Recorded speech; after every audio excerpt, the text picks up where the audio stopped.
اور اگر کوئی مشکل آئے تو کیا کرنا ہے؟ ان ذالک من عزم الامور. فرمایا بیٹا یہ بڑی ہمت والے کام ہیں، ہمت والے کام کرنا، ہمت والے، طاقتیں اپنی قائم رکھنا، کمزور نہ پڑنا، لوگ تمہارے آنسو نہ دیکھیں، کوئی تمہیں تڑپتا نہ دیکھے. چھوٹا چھوٹا زخم لے کر لوگ سگنل پہ کھڑے ہیں، چھوٹی چھوٹی مجبوریاں لے کر لوگ مانگنے کے لیے دروازوں پر کھڑے ہیں. امت مسلمہ کا یہ مزاج نہیں، یہ وقار نہیں، یہ انداز نہیں. ہم تو بانٹنے والے لوگ ہیں. چلے مشکل آ جاتی ہے، زندگی میں ضروریات پڑ جاتی ہیں، قرضہ صحابہ بھی لے لیا کرتے تھے، لیکن یہ جو لہجے آج ہم نے اختیار کر لیے، کمزور ہو جانا، کچا پڑ جانا، غریبی کا رونا، یہ انداز اہل ایمان کا. بچوں کو طاقتور ہونا چاہیے. میرے نبی کریم صلی اللہ تعالی علیہ وآلہ وسلم نے ارشاد فرمایا، ایسا نہیں ہے کہ کوئی بندہ کمزور ہے تو وہ ناپسندیدہ ہے. یہ نہیں فرمایا کہ جو بزدل ہے تو وہ بڑا کوئی کٹا ہوا آدمی ہے، لیکن حضور فرماتے ہیں، صحیح مسلم میں حدیث موجود ہے، حضور فرمانے لگے طاقتور مسلمان نا اللہ کی نظر میں بزدل مسلمان سے زیادہ پیارا ہے. طاقتور ہے نا، اس کی شان زیادہ ہے. یہ جو با ہمت ہے، با حوصلہ ہے، جس کے اعصاب مضبوط ہیں، یہ رب کریم کی بارگاہ میں باوقار ہے. اللہ کے حضور اس کی قدر ہے. اور حضور علیہ الصلوۃ والسلام صحابہ کو دعائیں سکھایا کرتے تھے، اور تعلیم امت کے لیے خود بھی حضور وہ دعا فرمایا کرتے تھے. کہتے تھے اے اللہ بزدلی سے بچا، کنجوسی سے بچا، اے اللہ اس بڑھاپے سے بچا جو انسان کو بڑا پریشان کر دے. حضور دعائیں مانگا کرتے تھے. دیکھیں بیمار انسان ہو جاتا ہے، اگر وہ سوچے نا رب کی طرف سے ہے تو پھر بیماری کا لوگ بڑا مزہ لیتے ہیں، کیونکہ جب بندہ بیمار ہوتا ہے تو نفسانی خواہشات ساری ختم ہو جاتی ہیں. اور میں اکثر دوستوں سے کہتا ہوں کہ بعض چیزیں ایسی ہیں جو وجد میں لے آتی ہیں بندے کو، اگر وہ غور کرے تو. آپ یہ حدیث پاک سنیں، حضور علیہ السلام نے فرمایا بیمار کے ساتھ ضد نہ کرو کہ ضرور کھا، ضد نہ کرو، اس لیے کہ اللہ اسے کھلا بھی دیتا ہے، پلا بھی دیتا ہے. اب جب کسی کو پتہ چلے کہ میں بیمار ہوں تو رب مجھے کھلا پلا رہا ہے تو مجھے بتائیے بیماری کتنی پیاری لگے گی، بیماری میں کتنا سرور آئے گا. پھر تو انسان ہمیشہ چاہے گا کہ مجھے وہ چیزیں ملیں جو مجھے اللہ تبارک و تعالیٰ کی بارگاہ کے قریب کر دیں. دوسری بات یہ ہے کہ میدان میں جب انسان اترتا ہے نا تو اسے ایک بات اپنے ذہن میں رکھنی چاہیے کہ جیت اور ہار یہ اللہ تعالیٰ کے دست قدرت میں ہے، لیکن جب وہ لڑے تو جیتنے کے لیے لڑے.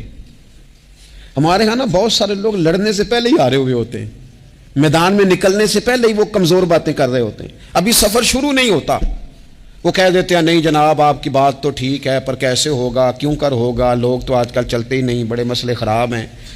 اور پھر کچھ لوگ ایسے ہیں جن کی باتیں سن کر بندے بیک گیئر لگا لیتے ہیں، اور میں نے دیکھا باتیں کرنے والے وہیں رہتے ہیں اور کام کرنے والے کہاں سے کہاں چلے جاتے ہیں.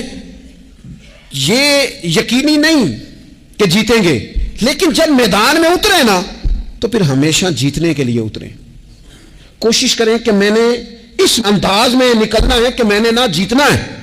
حضرت مولا علی شیر خدا کرم اللہ تعالیٰ وجہ الکریم سے کسی بندے نے پوچھا حضور آپ ہر میدان میں کامیاب کیوں رہتے ہیں؟ فرمانے لگے جیت ہار تو رب کریم کے دست قدرت میں ہے، لیکن جب میں اترتا ہوں نا میدان میں تو میں دشمن دیکھ کے پہلے ہی فیصلہ کر لیتا ہوں کہ میں نے اس کے پیٹ میں خنجر مارنا ہے کہ گلے پہ، میں جیتنے کے لیے میدان میں اترتا ہوں. تو آپ دیکھ لینا دیواریں ہلتی رہتی ہیں اور در کانپ جاتا ہے. علی کا نام سن کر اب بھی خیبر کانپ جاتا ہے. کیوں کہ کہتے ہیں میں ذہن بنا لیتا ہوں کہ میں اسے کاٹ کے لاؤں گا. میں ڈرتا اور سہمتا ہوا میدان میں نہیں اترتا. ذہن ہوتا ہے کہ آج لڑوں گا تو جیتوں گا، آج میں دیکھیں میں کیا کرتا ہوں. حوصلہ نہیں پیدا کر پا رہے بچوں میں. کچھ بچے بھی اللہ خیر کرے عزم و ہمت والے لوگوں کے پاس بیٹھتے نہیں. اور دوسرا ہم اپنے بچوں کا کسی کو آئیڈیل بھی نہیں بننے دیتے. بچے کسی کا نام لیتے ہیں تو ہم کہتے ہیں پتر چھاڑ پر آؤں. یہ دور ہی نہیں ہے. ہم کوئی ایسا ذوق، کوئی مزاج، کوئی طبیعت پیدا ہی نہیں ہونے دیتے. کچھ آنے والی نسل کا مزاج ہے کہ وہ اٹھنا نہیں چاہتی، بیٹھنا نہیں چاہتی، چلنا نہیں چاہتی. وہ چاہتی ہے میں لیٹی رہوں، موبائل میرے ہاتھ میں رہے، باقی سارے کام ریموٹ کنٹرول ہو. جب انسان دیکھیں نا، ایک ڈاکٹر صاحب کے پاس ایک دفعہ میں گیا تو ایک مریض کو وہ سمجھا رہے تھے، اسے کہہ رہے تھے کہ تو تھوڑی ورزش بھی کیا کر،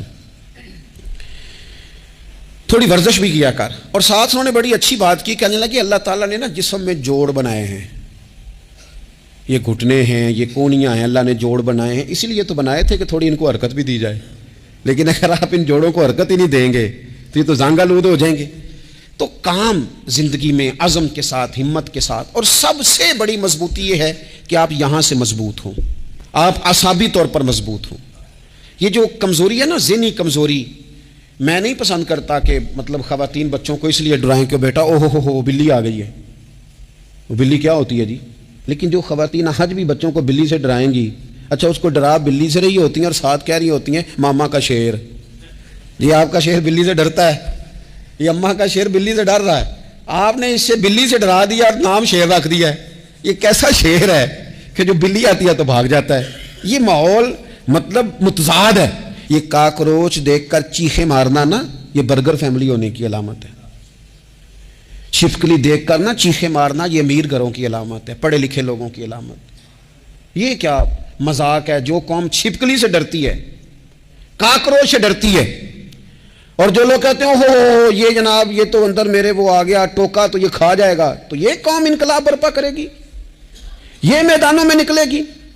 بڑے خوبصورت انداز میں ویڈیو بنا کے تو اس کو شیئر کیا جاتا ہے کہ وہ جی قربانی والے دن بکرا ذبح ہو رہا تھا تو بچہ رو پڑا۔ کیا بات کرتے ہیں آپ؟ یہ جہاد کرے گا بچہ کل کو جو بکرے ذبح ہونے پہ روتا ہے؟ اعصابی مضبوطی ذہنی طور پر مضبوط کب ہوتی ہے؟ جب انسان اخلاقاً مضبوط ہوتا ہے، اس کی طبیعت وزادار ہوتی ہے، اس کا مزاج اسے مضبوط کرتا ہے۔ آپ ایک حدیث دیکھیں، ترمذی میں موجود ہے، حضور علیہ الصلوۃ والسلام نے فرمایا جب اللہ تعالیٰ نے زمین کو پیدا کیا تو زمین ہلنے لگی، تو اللہ نے پہاڑوں کو میخیں بنا کر، قلعے بنا کر زمین میں لگا دیا تو زمین ٹھہر گئی۔ فرشتے فوراً عرض گزار ہوئے کہ مالک تیری سب سے طاقتور مخلوق یہ پہاڑ ہیں؟ فرمایا نہیں، لوہا جو ہے نا وہ پہاڑوں سے بھی طاقتور ہے، کیونکہ لوہا پہاڑ کو کاٹ دیتا ہے۔ یا اللہ پھر لوہا سب سے طاقتور ہے؟ فرمایا نہیں، آگ اس سے بھی طاقتور ہے۔ کیا آگ سب سے طاقتور ہے؟ تو فرمایا نہیں، پانی بھی ہے۔ کیا پانی طاقتور ہے؟ فرمایا ہوا بھی ہے، جو پانی کا رخ پھیر دیتی ہے۔ مسلمانوں خدا را اس سے بڑا ذوق نہیں ملے گا۔ میں طاقتور ہونے کا طریقہ بتا رہا ہوں۔ ہمارے ہاں لوگ سمجھتے ہیں کہ میں بولتا زیادہ ہوں اس لیے میں طاقتور ہوں، میرے پاس اسلحہ زیادہ اس لیے میں یہ دیکھو حضور نے بتایا طاقتور کون ہوتا ہے۔ یا رسول اللہ پتھر پہاڑ طاقتور ہے؟ تو فرمایا نہیں، ان پر تو لوہا ہے، لوہا طاقتور ہے، نہیں اس پر تو آگ ہے، آگ طاقتور ہے، نہیں اس پر تو پانی ہے، پانی طاقتور، اس پر تو ہوا ہے۔ تو حضور پھر مہربانی کریں بتائیں طاقتور کون ہے؟ تو یہ دیکھو نا، یہ یاد رکھو نا، یہ کائنات کے سب سے بڑے حکمت والے محبوب کی بات یاد رکھو نا۔ حضور فرمانے لگے سب سے زیادہ طاقتور وہ مومن ہے جو سیدھے ہاتھ سے صدقہ دیتا ہے اور دوسرے کو پتہ بھی نہیں لگنے دیتا۔ اس ہاتھ سے صدقہ دیا اور اس ہاتھ کو پتہ، جس میں یہ اخلاقی طاقت آ جائے نا کہ اللہ کے رستے میں دیکھ کر پھر اسے چھپانا آ جائے، وہ بڑا طاقتور آدمی ہے۔ وہ میں یہ سب سے بڑا طاقتور ہے جس نے اپنے رب سے راز نیاز شروع کر لیے، اللہ کے رستے میں دیتا ہے پھر کسی کو خبر۔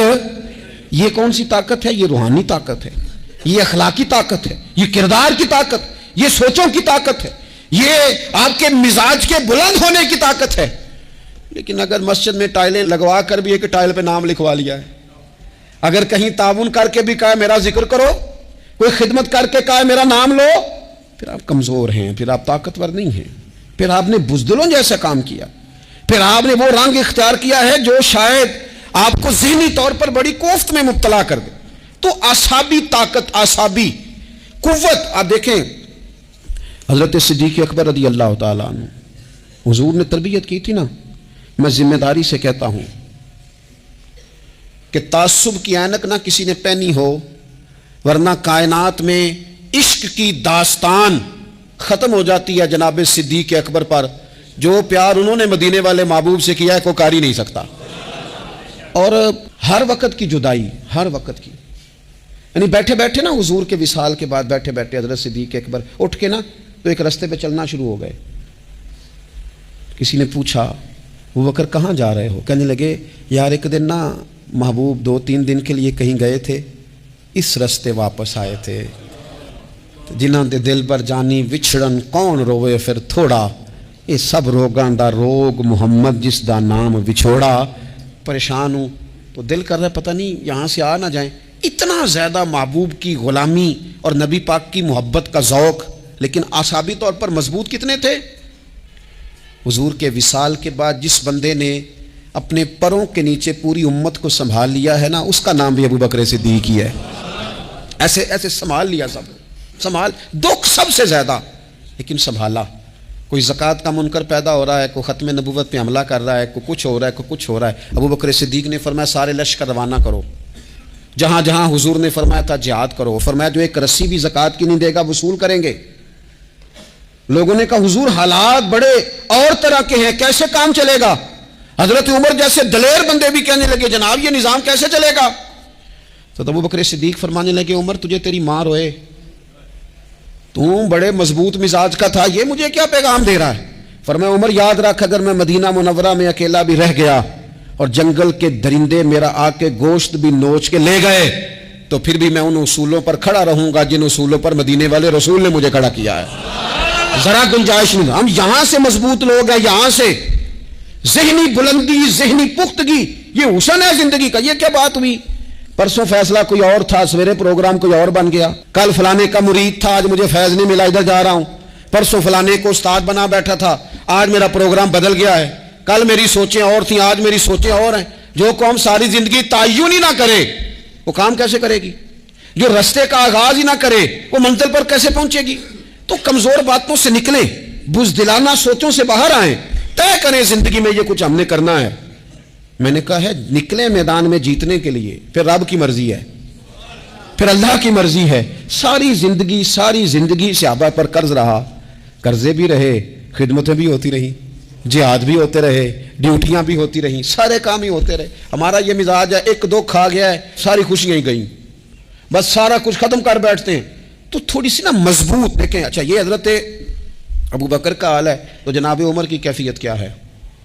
کلمہ پڑھتے ہی حضرت عمر نے فرمایا یا رسول اللہ جب آپ سچے، قرآن سچا، اسلام سچا، تو چھپ کے نماز پڑھنے کا کیا مطلب ہے؟ فرمایا ابھی تعداد ہی کوئی نہیں، 40 تو مسلمان ہیں۔ عرض کی حضور مہربانی کریں نا آپ صرف اجازت دیں۔ 20 لوگوں کی صفیں بنا دی گئیں، ایک صف کے آگے حضرت عمر ہیں، ایک صف کے آگے حضرت امیر حمزہ ہیں۔ جناب عمر کہنے لگے چونکہ آپ اللہ کے رسول ہیں تو لہذا نماز بھی آج اللہ کے گھر میں ہی پڑھی جائے گی۔ تو حضرت عمر بیت اللہ شریف کے بیچ کھڑے ہو کے نعرہ لگاتے ہیں، فرماتے ہیں میں عمر ہوں، تم مجھے بھی جانتے ہو، میرے باپ کو بھی جانتے ہو، تم میرا قبیلہ بھی جانتے ہو، میں نے پڑھ لیا ہے محبوب کا کلمہ۔ اب جس نے بچے یتیم کرانے ہو اور اپنی بیوی بیوہ کرانی ہو وہ آئے اور مجھے روکے، یہ محبوب اللہ کے ہیں اور گھر بھی اللہ کا ہے تو نماز بھی آج اللہ کے گھر میں پڑھی جائے گی۔ جب تک انسان یہاں سے طاقتور نہیں ہوتا، پھر بات آئی سیدنا عثمان غنی کی، میں پہلا وہاں انہاں رنداں تو جن نے کھلی بغاوت کیتی ہے، پورا قبیلہ اور طرف ہے، عثمان تیرے گھر میں مال ہے، دولت ہے، وزاداری ہے، لوگ سارے کیا کریں گے، والد مخالف، چچا مخالف۔ حضرت عثمان غنی جیسے آدمی کو پکڑ کے باندھ دیا گیا گھر میں، پر عثمان غنی کہنے لگے میں ان بزدلوں میں سے نہیں ہوں جو محبت بھی کریں اور اظہار بھی نہ کر سکیں، جو دعویٰ بھی کریں اور پھر ان کے اندر طاقت اظہار بھی نہ ہو۔ فرمایا تم جتنا باندھ سکتے ہو باندھ لو، تم اپنی دولتیں، حکومتیں اور اپنا جاہ و جلال سنبھال کے رکھو، ہم نے تو غلامی کا فیصلہ کر لیا ہے۔